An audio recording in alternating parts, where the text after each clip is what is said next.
ఇప్పుడు చచ్చిపోవాలని ఎవరికైనా ఇష్టం ఉందా చెప్పండి? ఇక్కడ కూర్చున్న వాళ్ళ చచ్చిపోవాలి. మరి చచ్చిపోతావా చచ్చిపోవా?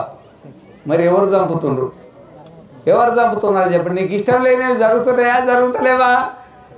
భయాదస్యాగ్నిస్తపతి భయాత్ తపతి సూర్య భయాదింద్రశ్చ వాయుశ్చ మృత్యుర్ధావతి. మృత్యు అంటే చావు అన్నమాట.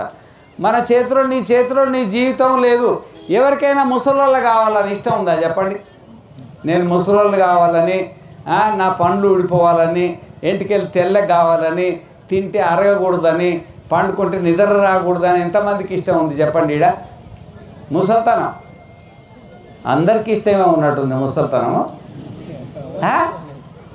ఎవరికి ఇష్టం లేదు. మరి ముసల్తనం ఎందుకు వస్తుంది? ఎవరు తెప్పించింది చెప్పది? అది నీ చేతిలో లేదు, ఈశ్వరుడి చేతిలో ఉందన్నమాట. ముసల్తనం వస్తుంది అన్నమాట, చావు కూడా వస్తుంది అన్నమాట. ఈశ్వరుడు